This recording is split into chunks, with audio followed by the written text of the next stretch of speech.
Hello everyone, and welcome to our lesson on percent of change. And here we go. So percent of change, we're going to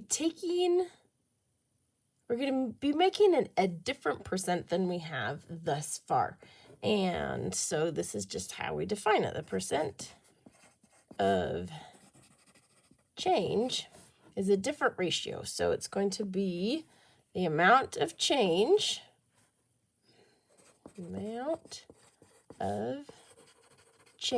and remember change means we're going to be subtracting, right?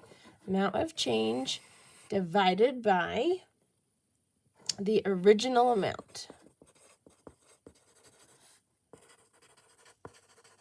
Okay, and that gives us a decimal form of the percent, and then we change it to a percent.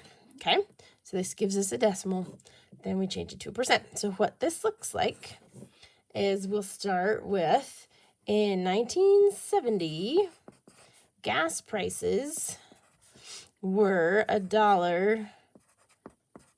I can do this. $1.30, which is not true because this is before I was born, and when I started driving, it was less than $1 a gallon. But whatever, it's fine. Me and the book.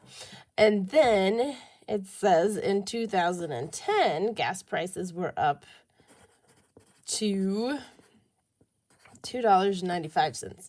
And that could be true. It's hit above 4 before, barely. Okay? So percent of change, that change means we're going to subtract. So you're going to take your two, whatever you have. In this case, we have prices, and we're going to subtract them. So $2.95 minus $1.30. And yes, you are more than welcome to do that on a calculator. And so $2.95 minus $1.30, and that comes out to be $1.65 is the amount of change. And then the original amount, if otherwise unspecified, it's going to be the first one listed. But in this case, we have dates, and so we know that the $1.30 is the original amount. Okay, so 165 or 1.65 divided by 1.3, and that gives us 1.27. And then we have to change that to a percent, so we move the decimal place over 2 places, and we get 127%. Now this is the hardest part. We have to put whether it is an increase or a decrease. So did it get bigger or did it get smaller from where we started to where we got to? It got bigger, right? So this is 127% increase. Got bigger. I hope you don't have any problems with that. All right, let's try another one. All right. Back in the day, we used to have DVD recorders, and so you bought a DVD recorder for $280. Now it's on sale for $220. Find the percent of change, round to the nearest whole percent if necessary. So percent of change, we find the difference. So 280 minus 220 gives us 60. And then, sorry, I tickled my throat. Then we're going to divide by the original amount. Original amount was the 280. Okay, 60 divided by 280. And that gives us 0.214, which means it will stay at 21, which means if we move that over to be a percent, it becomes 21%. And then did it get bigger or did it get smaller? It got smaller, so it's a 21% decrease. Ta-da! So that's about it for amount of change. Let's practice a couple more times. And then I'm going to show you percent error. Excuse me. Okay. Find the percent of change from 10 yards to 13 yards. Okay, so the difference between 10 and 13 is 3. And unless otherwise stated, we're going to divide by the first number unless there's something in the story problem that tells us that the second number is actually the original one. So in this case, it's 3 divided by 10, which is 0.3, which as a percent is 30%, and it got bigger, so a 30% increase. And the next one, the price of a radio was $20. It's on sale for $15. What is the percent of change? Okay, the difference between 20 and 15 is 5, and then we divide by the original amount. Just making sure I don't write down the wrong numbers. Is 25. 0.25, which is 25%, and it got smaller, so decrease. Alrighty. All right, so that is that. Now there's one other kind of problem that is very similar to this, but it's slightly different, and it is called percent of error.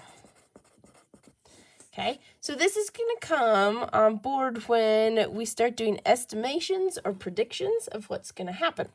So we're going to have an estimate or a prediction, and we're going to find the difference between your estimate or prediction and the actual amount. So let's see. They put amount of error, but I don't want to do that. So I'm going to put estimate minus the actual, and we're going to take the absolute value of that because we want to have a positive number, and then that's over the actual amount. Okay, so we find the difference in your estimate and the actual amount, and then we divide by the actual amount. All right, so let's try a couple problems of this kind. So it says, finding the percent error. Let's see. Suppose you guess there are 300 gumballs.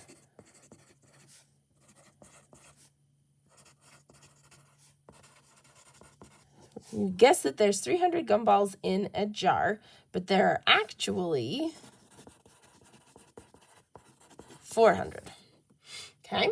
So we have our guess, and we have the actual, and we find the difference. The difference between those is 100. And we want to make it positive, so it'll be 100 over, and then over the actual amount, so that's over 400, which is 1/4, which is a 25% error. So there you go. And let's see. Ahmed wants to practice free throws. He estimates the distance from the free-throw line to the hoop and marks it with a chalk. So he's probably playing basketball in his backyard or something. His estimate was 13.5 feet. The actual distance should be 15 feet. Find the percent of error. So how far was he off? So we're going to do 15 minus 13.5.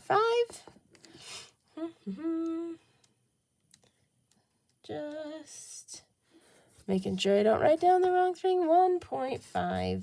And then we divide by the actual amount. The actual amount is 15. And that gives us 0.1, which as a percent, 10%. Right, so I have to move the decimal place over 2 places. All right, and then just one more, make sure we're feeling super secure on this whole percent of error situation. Find the percent of error if the estimate is 230 and the actual is 245. Okay, so we find the difference. 245 minus 230, which is 15.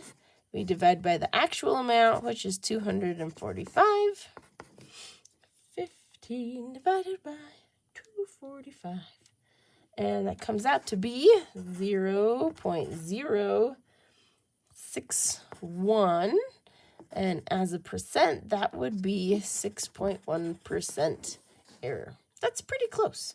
And once you get into stats, you talk a lot about like real statistics. We talk about how much percent error is allowed to make things be okay in your experiments and stuff. Alrighty. Good luck with your assignment.